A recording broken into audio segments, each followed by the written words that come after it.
To the Houston Young Lawyers Foundation Law Day webinar. My name is Kristen Bates. I'm a senior associate at the Strong Firm. I am also a trustee for the Houston Young Lawyers Foundation, and I'm a co-chair for today's Law Day webinar. 61 years ago, in 1958, President Dwight D. Eisenhower established Law Day as a way to challenge Americans to understand how the rule of law impacts their lives and to develop the knowledge and skills necessary to participate in a democracy. Now, Law Day is celebrated nationally each year to honor the rule of law. Law Day provides an opportunity to understand how law and the legal process protect our liberty, strive to achieve justice, and contribute to the freedoms that all Americans share. This year's Law Day theme, Your Vote, Your Voice, Our Democracy, the 19th Amendment at 100, commemorates the centennial of the transformative constitutional amendment which guaranteed that the right of a citizen to vote would not be denied by the United States or any state on account of sex. Thank you for joining today as we celebrate Law Day. As is our tradition, this event is hosted in partnership with the Houston Young Lawyers Association and the Houston Bar Association. At the beginning of this webinar, we would like to take a few moments to recognize some award winners from the Houston Bar Association Law Week and the winners of the Houston Young Lawyers Association's annual awards. We will now hear from Charles Shaw for the Houston Bar Association and Samantha Torres for Charles is with the Houston Bar Association and Samantha Torres with the Houston Young Lawyers Association. So on behalf of the Houston Bar Association, just first, thank you to Hilo and Hilo for having us here today. The Houston Bar Association Law Week Committee has since 1986 had a poster contest, since 2011 had a special needs contest, and since 2012 had a photography contest to commemorate Law Day. This year, our underwriters for those contests were Innovative Legal Solutions, Powell, Youngblood, and Taylor, and the Law Week Committee co-chairs. Huge thanks to them, because without those, we wouldn't be able to put on this contest and be able to provide prize money for those. Additionally, a huge thanks goes out to our judges. We had quite a number of judges this year. The judiciary actually are the ones who grade those essays and help us choose the best one. And without those judges' participation as well, we wouldn't be able to do any of this. So first, for the special needs contest, our theme this year was Laws Help Us. We wanted to emphasize how laws help students in all aspects. And our first place winner for the special needs poster contest was Shane Mattingly of Katy High School and his teacher, Richard Sandberg. His poster focused on robbery and why laws are important to protect citizens. Next, for a special needs poster contest for the team entry was Cade Baker, Alexander Barones, Arturo Forthon, Blake Sebastian, and Joshua Torres of Hargrave High School, and their teacher, Casey Story. Their focus, again, was how laws protect and help us, specifically how the Individuals with Disabilities in Education Act protects those students and how they set up their classroom. Finally, our special needs photography winner was the ADA Matters by Bridget Evans of Dawson High School and their teacher, Charles Schultz. And it's a great representation of how the Americans with Disabilities Act protects students. Now, going into the theme of Your Vote, Your Voice, Our Democracy, the 19th Amendment at 100, we had a number of entries, and we're only going to be able to present those first place entries today. Well, let's start off with our essay contest, and that is with Voice and Vote by Nora Rami of Clements High School and her teacher, Stephanie Yang. The essay was graded through 3 different rounds and ultimately wound up on top with a $500 prize, along with the prize to the teacher. Our photography winner, Asha Webster, and I believe this entry was called Into the Light. And it's a great demonstration of the power of voting and just being able to represent yourself. It's awesome. And this is from Carver Magnet High School, Aldine ISD, and the teacher, Matthew Kirkpatrick. For the K through 2nd poster contest, our winner was Sripich New of Meter Elementary School, Pasadena ISD, and the teacher, Cecilia Stewart. For 3rd through 5th grade poster, that is Luna Baba of the Wide School and their teacher, Katie Garza. And just to emphasize, if you look down into the cape, you'll actually see the name of many women who empowered women throughout the years. It's awesome. This was a very awesome entry. And finally, on our poster contest, we have Kaylee Perez of Willowwood Junior High School for the 6th through 8th, and her teacher, Srithia Fontana. And this entry as well is one of those where the detail really is what won this. If you look very closely, this is watercolor pencils, and it is amazing.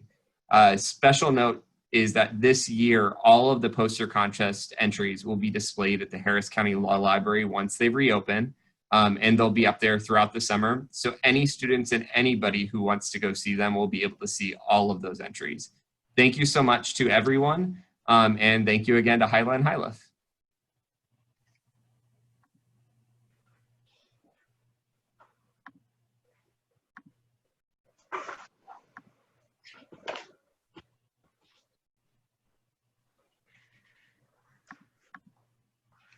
All right, I am going to present the award winners for the Hilo Awards. Of course, there are technical issues real quick.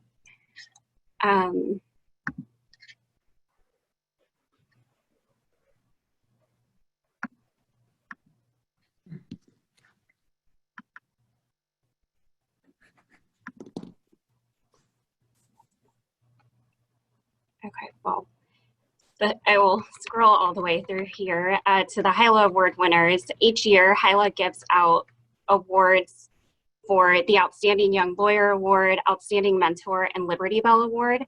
And unfortunately, of course, we could not meet in person. I would have loved to meet these amazing award winners, but the honor and privilege of receiving these awards is just the same. So I know our award winners are watching, so I just want you to know that it's still a special award, and we are amazed by your contributions to the legal profession. The first award is for the Outstanding Young Lawyer Award, which recognizes a lawyer who has demonstrated professional proficiency and service to the profession and community. And this year, Jessica Rodriguez, a senior associate at Norton Rose Fulbright, is our Outstanding Young Lawyer. She not only excels at her firm and in dealing with her clients in her busy practice, but she also takes part in pro bono initiatives with the Houston Volunteer Lawyers and Houston Area Women's Center. And our Outstanding Mentor Award is Paul Cannon with Simmons and Fletcher. This award recognizes somebody who is a role model and consistently demonstrates a commitment to mentoring lawyers. And he was nominated by an aspiring attorney, Karen Sears, who is his marketing assistant.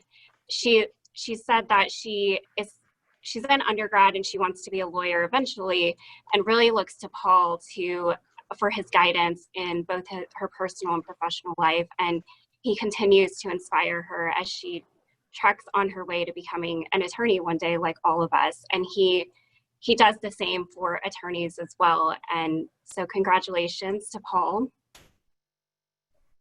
And finally, our Liberty Bell Award goes to Tim Belton. This award goes to a non-lawyer who has made the most selfless contribution to strengthen the American justice system.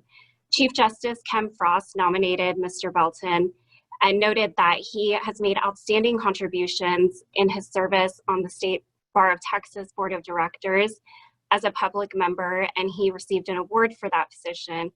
And right now he sits on the board of the Texas Center for Legal Ethics.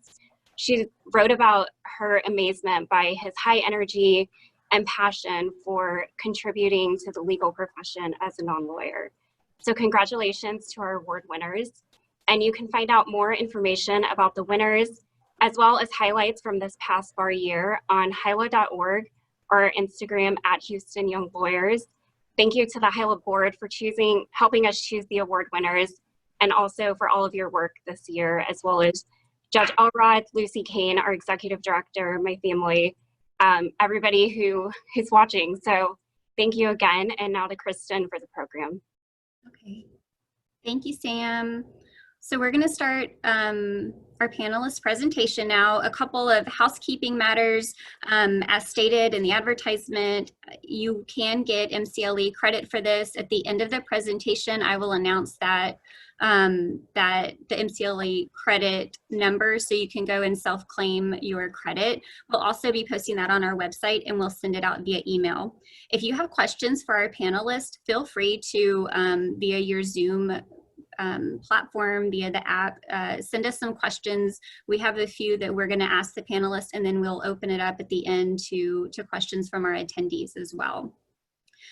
So now it's my pleasure to introduce our very distinguished panelists for today's discussion. Justice Eva Guzman has served at 3 levels of the Texas judiciary. In 2009, she was appointed to serve on the Supreme Court of Texas by Governor Rick Perry. She was elected to a full term in November of 2010, when she became the first Hispanic woman elected to statewide office in Texas. Before her appointment, Justice Guzman served for almost a decade on the Houston-based 14th Court of Appeals.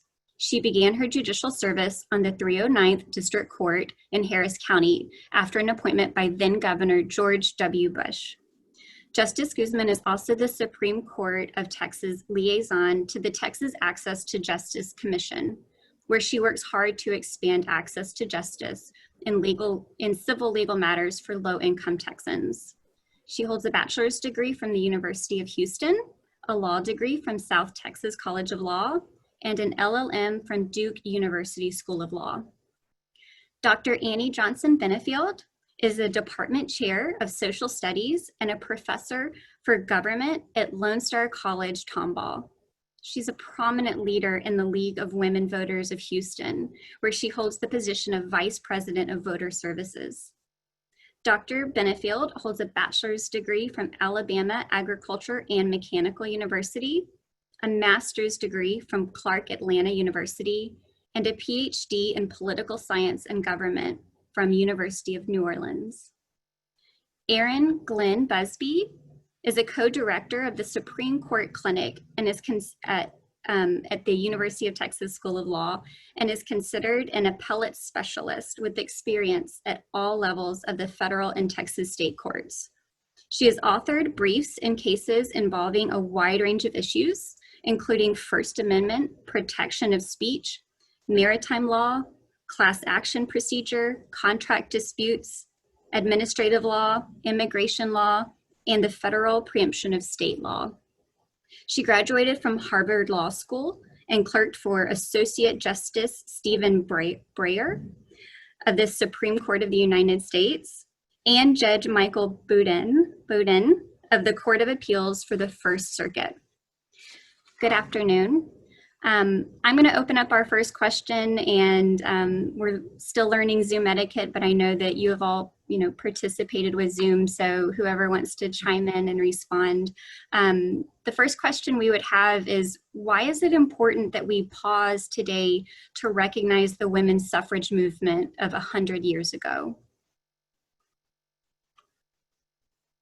I'll start. Thank you to HYLA and the HBA for putting this program together. It is so important to engage in the dialogue and to celebrate 100 years of women having the right to vote.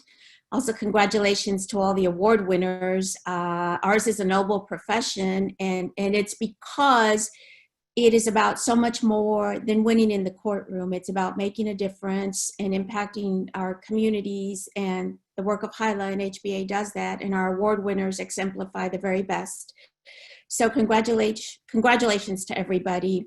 Well, we celebrate the milestone not only because it guaranteed women the right to vote, but because it transformed our country. And it was the catalyst for change in the lives of women on policy issues, on jobs, on wages, running for office. We can trace all this back to those first early leaders in the movement, and to people who weren't afraid, to women who weren't afraid to step in and step up to bring change. So even though we are not where we should be or want to be, it is so important that we celebrate the impact of the 19th Amendment on the rights of women and families and this country. So thank you so much again.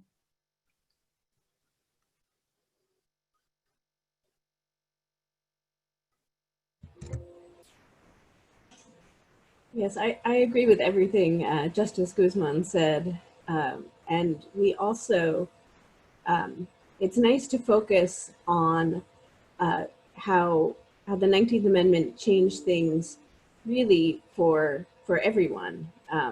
When you have decisions made to the exclusion of a group of people, you don't get the whole picture. You don't have the best decision making.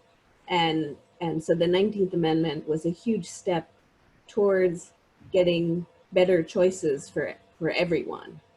And it took many brave women, but also some brave men to get to that point. So it's important to recognize all of them.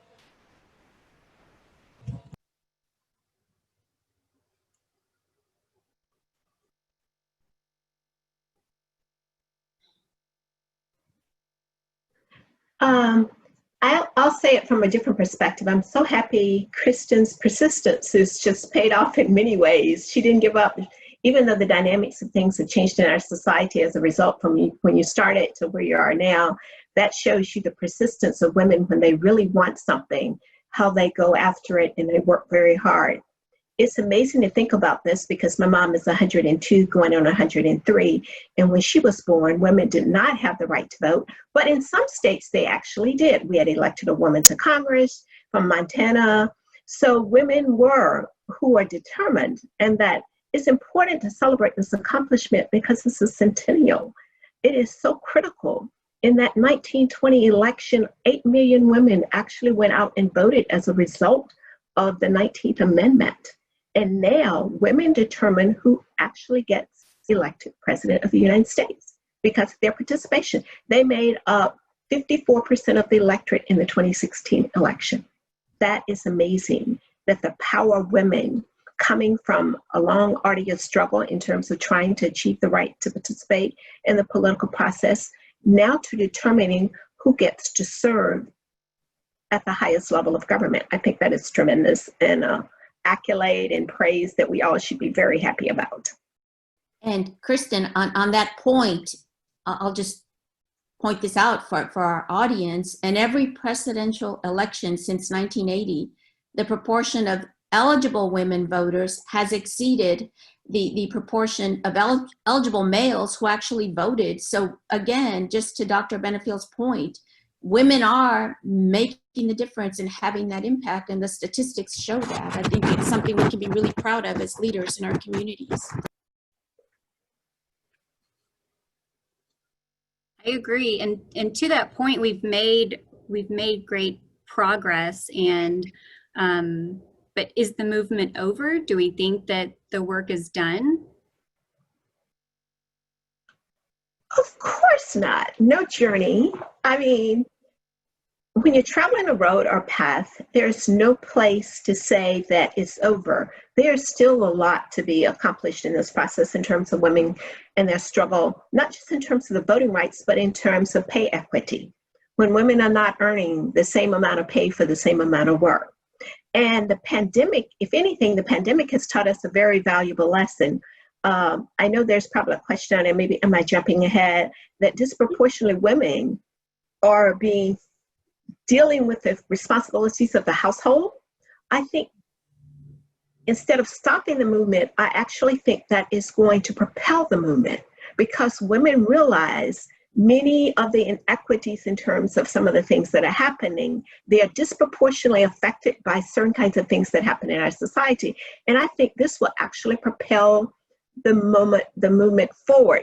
I'm thinking about the whole idea of the teapot and the creation of the teapot under pressure, how women tend to perform. And I see the pandemic as an illustration. The Spanish flu more than 100 years ago, that when that pandemic happened, women stepped up. They were nurses and they went in the American Red Cross. They served as nurses on the front line. And that actually, at one point, women actually thought in the suffrage movement this was going to slow the process down. But actually, people saw visually women who, for the most part, thought of as being behind the scene, women being in the private sphere, in the homes. Now women were out front doing all kinds of amazing things. And I think that actually helped facilitate them actually moving the suffrage process along. Yes, I think the pandemic and all the associated upheaval in some ways has made a lot of work that was invisible much more visible to people. And I don't think we should tell people what the right way to handle that work is. But I think it's very useful for people to be making real choices, real deliberate choices about how that work is going to get done, how it's handled within households, and maybe everyone can be a little more cognizant, keep it in mind that work that has been invisible needs to get done by someone. And we may want to structure workplaces, schools, etc., differently going forward if we keep in mind that work is going to be done within families and that we're going to have to decide how it gets done, not just assume. And I would just add, you asked, is the work complete? Of course not. But when you think about communities of color and women of color and how gender and equality issues impact communities of color, and you asked it about the pandemic, so many of our women in the Hispanic community and in other communities, African American, work in the service industries and don't have the infrastructure to support childcare, or a lot of them work in the service industry as custodians. They don't have work right now. So I think as a community and as a legal community, when you're thinking about access to justice and what work remains to be done, it's how can we engage with and have a positive impact on our communities of color. And that, we can't all do everything, but we can all do something.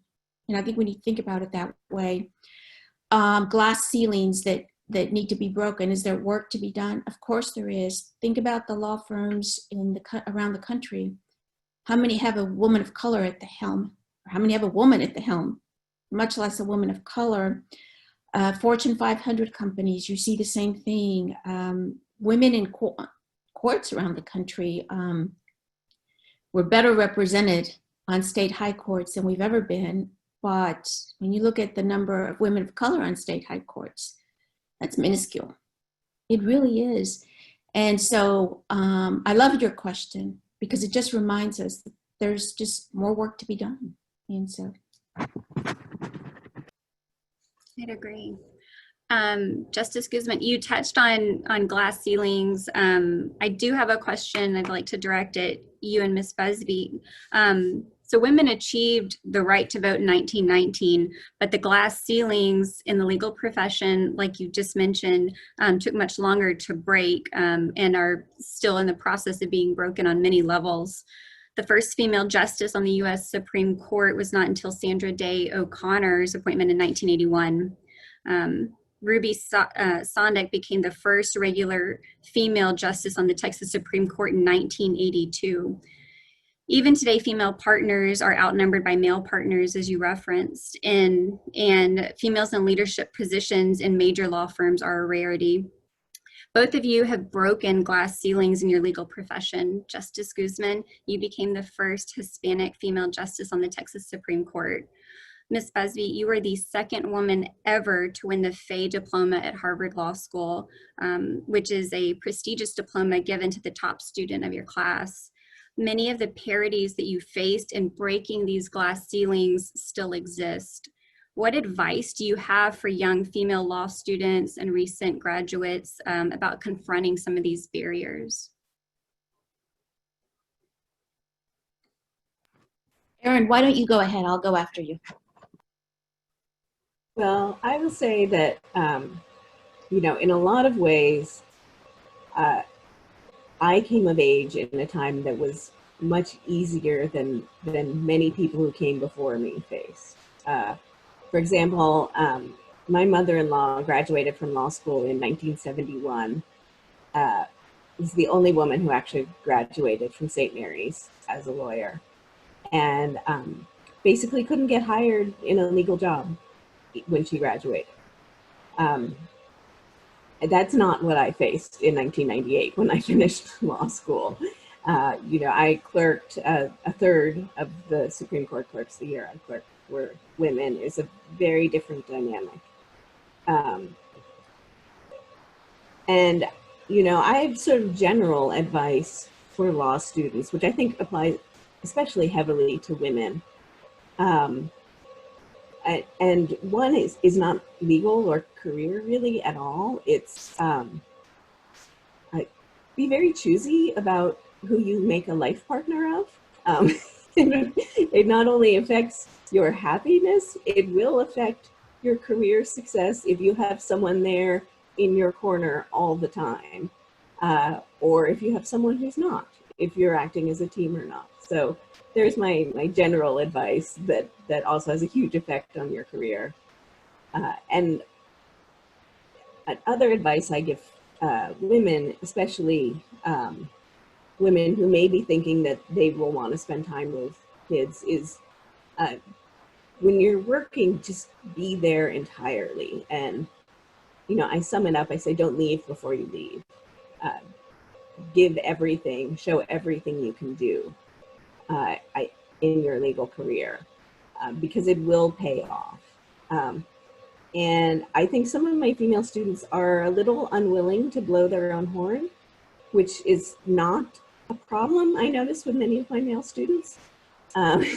And so you do have to overcome that and really show what you can do, how you can help clients, how you really add value to something with your legal work. And so that's the advice I generally give my students. Thank you for that important question too. I was the first Hispanic woman to serve on the district court, and then on the Intermediate Court of Appeals, and then ultimately on the Supreme Court, which became a goal for me early on in my career. And so I would say embrace the challenges that you're going to face in getting to your destination. You just have to embrace them. There are challenges. It doesn't matter whether you're a woman of color or not, or male or female. There are obstacles and roadblocks that you will encounter. Embrace them, and then go out and get your team together. Who's going to help me overcome this? I'm able to do this, but you know, who can I share this load with? There are folks out there, we honored some today, mentors who are willing to be that person along your path that helps you meet that next challenge. Go outside of your comfort zone. Don't get comfortable, and don't be afraid. Don't be afraid to fail. We all do. We all have. And so don't be afraid of that. And don't let other people define your potential. We encounter this so much because we are a profession that's all about winning. And so sometimes it's, well, you shouldn't try that because, you know, you're not ready, or because, you know, you didn't follow this career path. Don't be afraid to make a change, and you decide, you define, you know, your potential and where you're headed. And finally, be determined. That was part of the women's suffrage movement. The women were very determined, and they would not give up, and they would not let those negative voices, you know, resonate, shake them off. And so that determination is so important as a young lawyer facing those careers. And I'll remind the Latina women out there, there's less than 2% of us in the United States that are attorneys. Encourage others to join the profession, and do what you can to make our voices heard. Thank you. Dr. Benifield, do you want to share maybe one or more experiences, if you've had any glass ceilings that you've faced and you've broken through, or maybe some instances that you were faced with a similar situation, and maybe some advice to our young lawyers, or just the young professionals that are logging in on what you learned? Well, I grew up in rural Alabama, and in terms of the lack of educational opportunity, I went to an all-segregated school, and unfortunately, I hate to say in 2020, that school is still a segregated school in 2020 that I graduated from. So in terms of resources and allocation of resources, I was more determined, in part because my mom, when she was growing up, they didn't have a high school for people of color. So she was only able to go to the 8th grade. By the time her younger sibling came along, they did. She was a very smart woman, and I saw that, and I said, my education has been pretty much in terms of pursuing goals that if she had had a similar opportunity that she would have. So I was the first female in my family to go to college. I was the first one to graduate from college, get a master's, get a PhD. And I was determined. Now, getting a PhD in a program as political science in particular tend to be a male-dominated field. And so women weren't even allowed in the field. But the idea of being persistent, even when you're told that maybe you're not capable of doing this, you have to believe that you can do this. If others, this is my advice, if others have done this, there's a path. If no one has done it, you can create that path. And then others will be able to follow you. So I lead by that example in terms of, you just keep going at it. You don't give up on yourself. And you have to believe in yourself. And like Justice Guzman and Ms. Busby said, you do need a cohort of people that tell you that you can do this. You need reaffirmation. And I would suggest the young lawyers watch Equal Justice with Ruth Bader Ginsburg, because her spouse, it seemed like there were tensions, but he ultimately supported her. And you do need someone who's going to support you kind of unconditionally in pursuing anything that's out of the ordinary. So those are the things that I would say in response to that. Now, Justice Guzman and Justice Guzman, you mentioned mentors and the importance of mentors in your life. I think personally and professionally, mentors are very important for us. Ms. Busby, you mentioned your mother. Dr. Benifield, you mentioned your mother. Who are some of the mentors that have impacted your lives, maybe professionally and personally, and what have they taught you?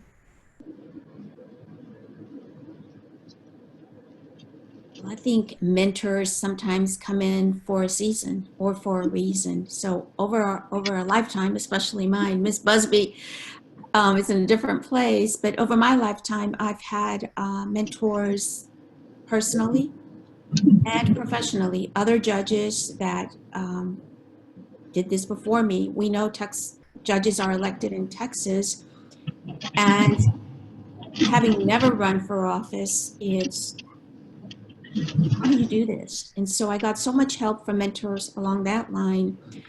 Developing a reputation as a judge, I took the district bench when I was in my 30s. And so you're new on the bench. Now what? And how do you develop that reputation for bringing to the bench all of the attributes that the public deserves and that lawyers deserve? And, you go to judges school, but that's not really enough. So I leaned on my mentors on the trial bench, men who had been there long before me. How do you handle this type of case? What about this type of lawyer? Ultimately, when I had applied for the position on Supreme Court again, and I was about to give up, I just didn't want to put myself through that process. But interestingly enough, it was a male. I've told this story before, but I was crossing the street to the Court of Appeals, and someone was watching me with these stacks of briefs, and they said, if you're going to work that hard, you need to do it on the Supreme Court. And I said, I've tried. I'm not doing that again. I'm not putting myself through that again. was hard on me and it was hard on my family, because you get your expectations and your hopes up, and then it's, oh, you're wonderful, but we've gone in a different direction. But he convinced me and helped me, and we found a path, a different path, a different way to get the attention of those that are making the decision. So any number of those things, but again, they came in for a season and were put there for a reason. So our mentors change over time. Some stay with us our whole lives. Some stay with us over time. Some find us, we find some. So, they say, look for mentors. Sometimes mentors find you when they see that you're working hard, when they see that you're really trying to excel in the profession or in any other adventure, when they see that you're not just a board member putting it on your resume, you're actually doing something. Mentors will find you. So excellent question, Ms. Busby. I'll turn it over to you. Yes, I would say it's sort of obvious to anyone who has clerked for a judge, but the two judges for whom I clerked continue to be important mentors in my life. The number of times I think, how would Judge Boudin explain this to my students? What question is Justice Breyer going to ask? Of course, I actually practice in front of Justice Breyer, so that's also important, but I think of those things all the time. And that is, if you have the opportunity to do that, that can be just a really great relationship. And working in law firms is sometimes you find a person, and sometimes when you're doing good work, people will notice and say, that's someone who could really be useful to our firm if I help her find the good work that she needs to do that. And so I've had relationships that started that way, and also relationships where somebody did something and I thought, I want to do that. How do you get there? And, honestly, people love telling other people how they did stuff, it's just a natural human thing. And odds are, if you ask someone, they are willing to tell you and think with you about how you can do that, or if there's something better you can do. And so I found when I was working in law firms, that really was a great way to start mentor relationships. And those have been very useful. As Justice Guzman said, those were sort of mentorships for a season. But my clerkship relationships, I keep going back to those people. And they take those roles, many judges take those roles really seriously with people who've clerked for them. So that's been my experience thus far. I think that's also the case in academics. If people recognize that you have an ability, professors like to have proteges, and people, they feel that if I pour my energy into this person, they will reflect well on me. If they do this, then I recommend them and they get this job. People will always reference back to me. And so in academics, I think everybody's looking for someone to carry on what it is that they've done, or to represent them out there. And you're always dependent. Recently at the college, I was nominated for the Minnie Stevens Piper Excellent Faculty Award for statewide, and they only give 10 awards. And I had to construct this thing to write it up. And I sent it to one of my former professors when I was in undergraduate school. And he said, well, you didn't give me enough credit. And I was like, I did. I said you were persistent, you were determined. You said you have to do this, and you made me want to do more than I had ever expected that I could do. And he said I didn't give it. And he just laughed out loud, kind of. But it was the idea that people want others to follow in their footsteps in political science. As I said, there are female political science professors, but it has been more dominated by males. And so inevitably, the people who are going to be your mentors are going to be males. in that process. They are the tenured professors in the programs and things of that nature. They are the ones who are going to write you letters and recommendations and help get you the job or whatever it is. So that is very important. And I'd have to say that even though my husband was not a mentor, he was unwavering in his support when I was writing the dissertation and it was taking so long. And he was still persistent. He said, "We're not quitting. We are not quitting." I was like, we? He said, "We're not quitting. We've invested too much." And by saying that, I realized that we were a team and that we were working hard toward a particular goal. And that if I quit, then I couldn't tell anybody else. I couldn't encourage anybody else. I couldn't support anybody else when they were going through something and considering the possibility of maybe not following through. That I had to work harder, because if I wanted to be a role model for people in my family, since I was the one that was getting educated, then I had to persist. And so having mentors, having a good support network of people telling you you're capable of doing this, because sometimes you just need to hear that you can do this. And that will propel you beyond measure. At least that's been my experience, that it gives me the courage to fight a little bit harder, try a little bit harder, reach deeper down inside of myself. And as an instructor, telling my students similar things, that you know who you are, you know what you're capable of. When things get difficult, what do you do? Where do you go? Who supports you? Who do you ask for assistance? That's very important in terms of you getting and meeting your ultimate objective.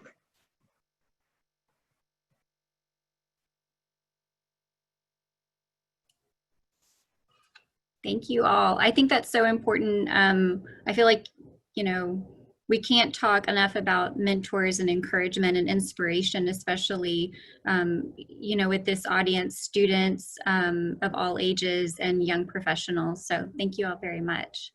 I would like to talk, I have a question about the Me Too movement. So how have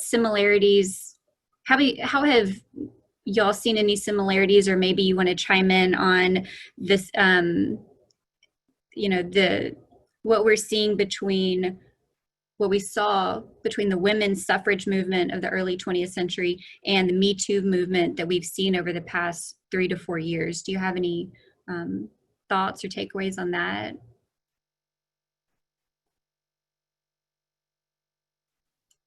I was starting by saying that the women's suffrage movement had a specific goal in mind. They wanted to vote. The women were determined just getting the right to vote, to be on parity with their husbands and their brothers in terms of, and it was basically more of an upper class movement in that sense, that it was upper class women who had social position and status that actually started, that was actively involved on the East Coast. It's very interesting because on the West Coast, or out in the Western states, like 15 states already had given women the right to vote prior to the 19th Amendment. In Wyoming, in 1869, women got the right to vote out in the Western Timberlands. So the idea that apparently the perception that if women proved their tethers, then they could get the right to vote in that sense. And so on the East Coast, it was a longer movement of progress. In terms of the Me Too movement, I'm not totally, there isn't, from what I understand, they haven't articulated a specific policy objective. Because when Tarana Burks actually started the Me Too without the hashtag, Alyssa Milano apparently said women should put the hashtag and start telling about their sexual violence experience. But when Tarana Burks actually started this organization focusing on this, the sexual violence against women of color, she was just talking about young girls and young women who had been brutalized. And there was no recourse in terms of the criminal justice system necessarily, no, how do you get people to feel better about themselves after experiencing a trauma? And so her whole organization was just focused on that goal. And then the Me Too movement capitalized on that, hashtagged it, and I have to admit that social media played a very important role compared to what the women, when they were fighting for the right to vote. They didn't have social media, and they marched and demonstrated and put signs up in front of the White House and stuff like that. But their only sole objective was just getting the right to vote, to participate in the political process. in terms of a political objective. So when Abigail Adams wrote to her husband, John Adams, and said, remember the ladies, that of course they ignored the ladies, but she started the precipice in terms of thinking about we matter. And it took a while. I mean, it's been a long objective. I think because of social media, the Me Too movement in the last 3 or 4 years have gotten lots of attention, but no clearly delineated policy objective. So I guess the idea, it caught on, it got momentum, but what's the ultimate outcome? Do you want better laws dealing with incidents of sexual violence against women? Do you want the court to respond differently? Do you want laws to be passed by states? Is there a legislative agenda? And I'm not sure, I haven't heard in all the stuff I've read and talked about in class, I haven't clearly been able to discern that there's a specific legislative agenda that's being articulated by the women involved in the Me Too movement. It appears that more often than not, they wanted to simply, at first, to express the hurt and the pain that they felt and let society know things are not so good, things are bad. Women are being victimized in this way. And so now the question is, what's the next step in this process? And it'll be curious to see whether there's an organizational structure that come into play and start articulating the specific policies and targeting certain kinds of state policies. Because I know in some states in the United States, if you're a rapist and a woman has the child, you can actually get visitation rights. And so would that be a desirable policy objective for the Me Too movement, women who've experienced sexual violence, things like that. And the idea of forced marriages in some states, they don't have a limit in terms of an age when young women can be married. And so will they articulate that? And sometimes the marriages are used to cover up sexual violence against minor children. So will that come into the force? Would that be an objective, a potential policy objective sought out across the 50 states? I don't know where it's going to go, but the women are very vocal. They're very serious. They want to be heard. And I think that's the women's right. I mean, in terms of the suffrage movement, women wanted to be heard, but they not only wanted to be heard, they wanted to participate in the process and make decisions in the public policy arena. And so I think that the Me Too movement can translate into a similar and accomplish similar objectives. That's a really insightful perspective, and thank you, Dr. Benifield, for inspiring me to think about it. Also, I want to just mention.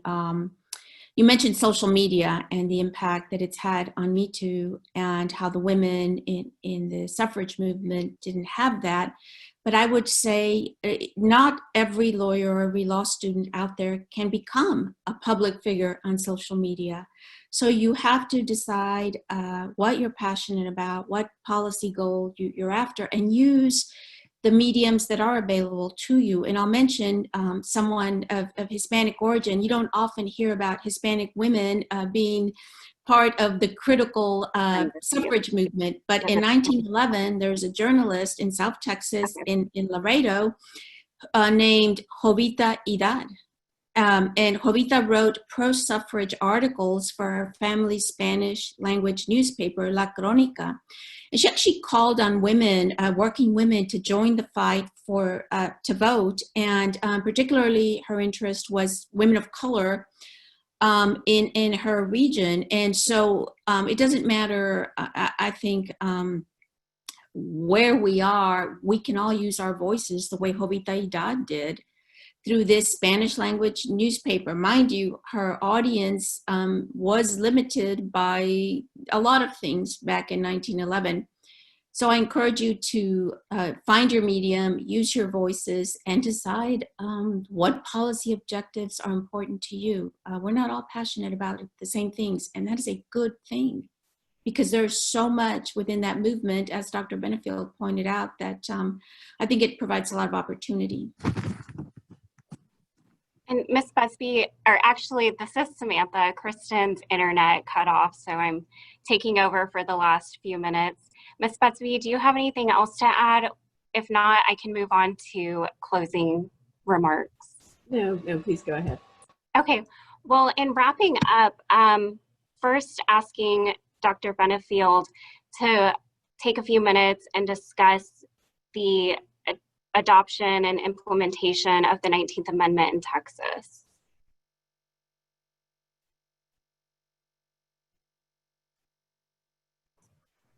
It was kind of interesting because women had been trying in a variety of mediums to get the voice heard and wanting to until a politician, William Hobby, if I'm not mistaken, he decided that he would support women's suffrage in terms of the primary. And in Texas, the primary was tantamount to being elected.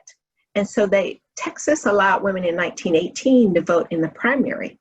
And so that kind of facilitated women actually being able to participate in the political process, just in the primary, not in the present, just in the primary process. And in Texas, if you were a Democrat and you got selected for the primary, there was no counterpart for the November election. So it was a variety of women across the state of Texas in some of the names that I was going to highlight in terms of Martha Goodwin Tunstall was one of the women, and she became the vice president rep in Texas National Women's Suffrage Association.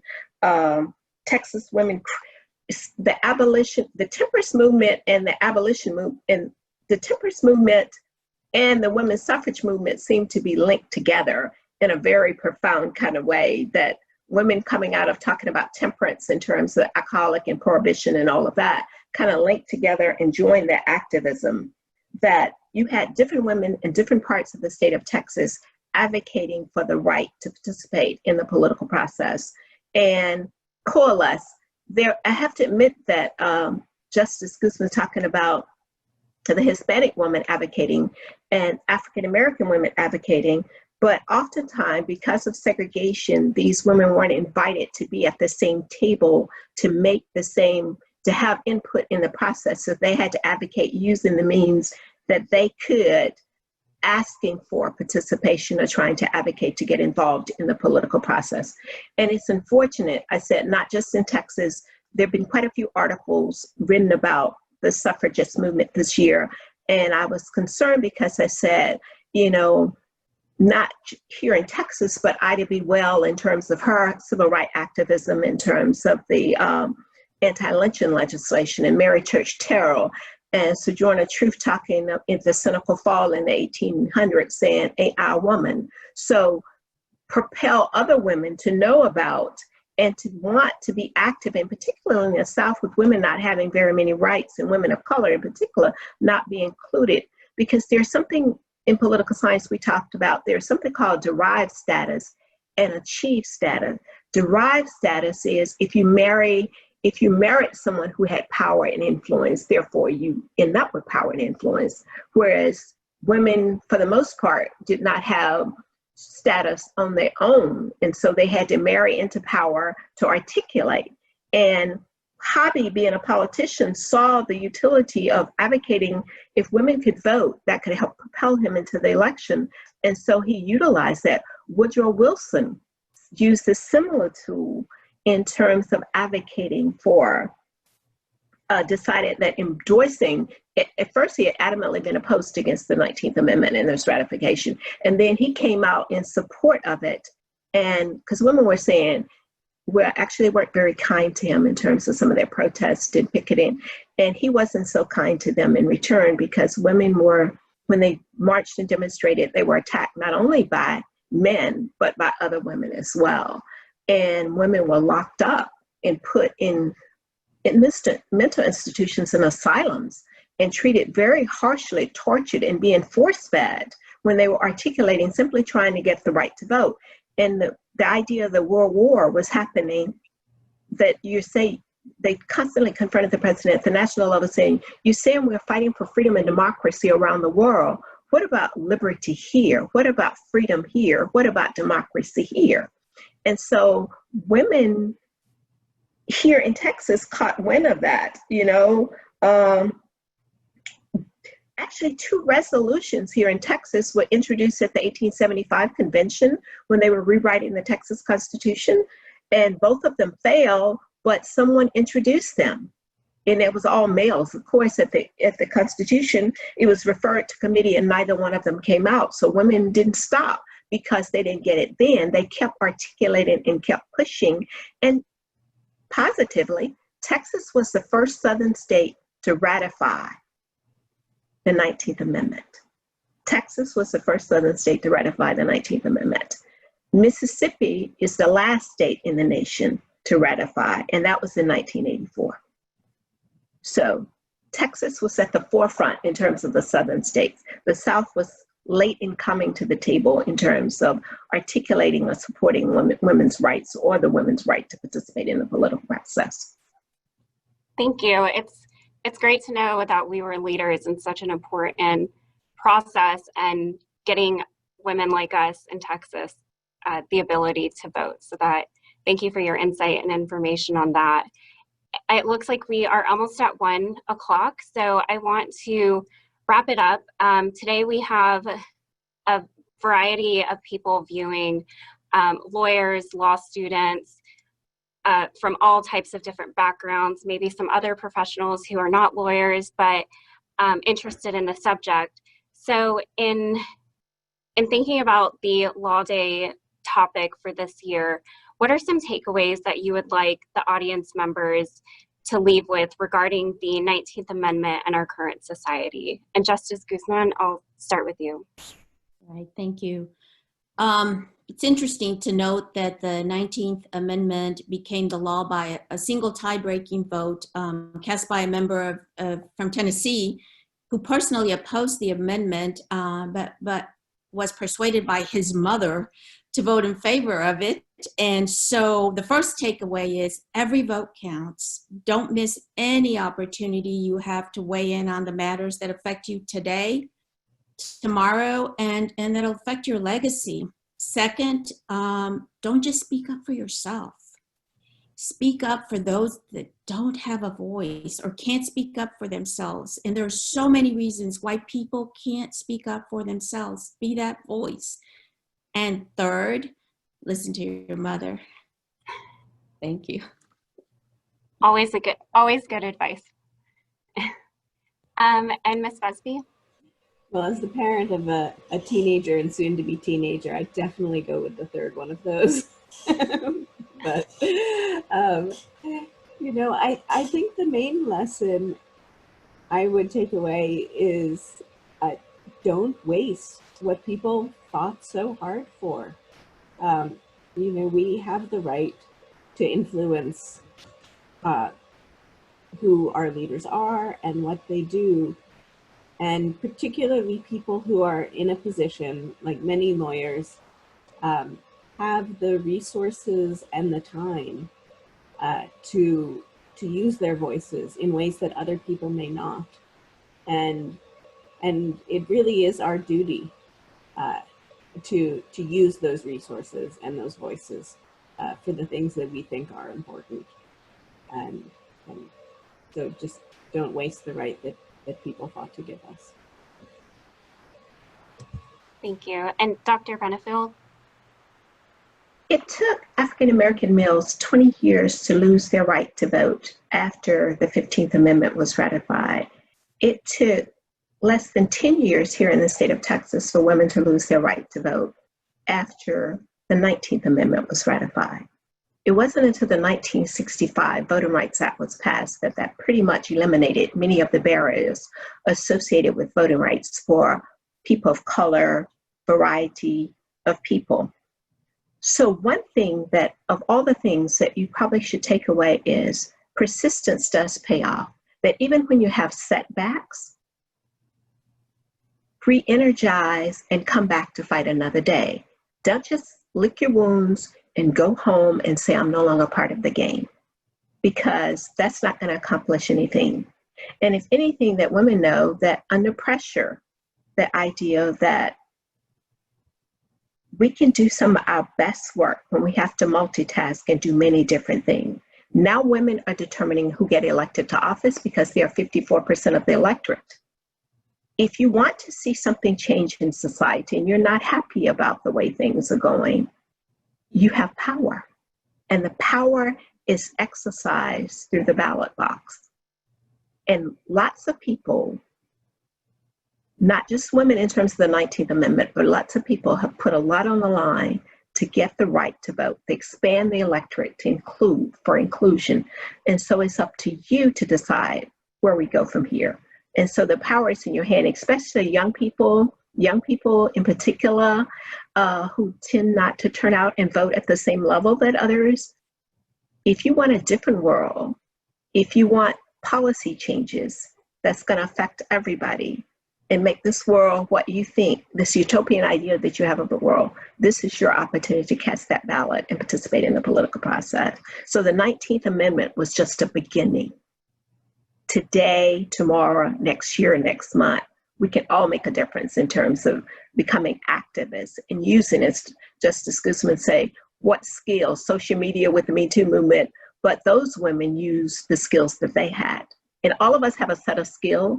You might not want to run for political office, but you can work on a campaign, you can make a phone call, you could do a variety of different things. And of course you could go to the poll and cast that ballot on election day. And you can take your friends and advocate for your friends for the issues that you think are important for you. And everybody might have different issues, as Justice Guzman say, but be an advocate, let your voice be heard, in particular through the ballot box because of the 19th Amendment and all the other amendments that extended suffrage to people across the nation. Thank you. And it's such a great way that you put it, that the 19th Amendment was just the beginning. And as all of you have said throughout, is that at least what I took away, the general theme is not to let people deter you. And if you get knocked down, keep going.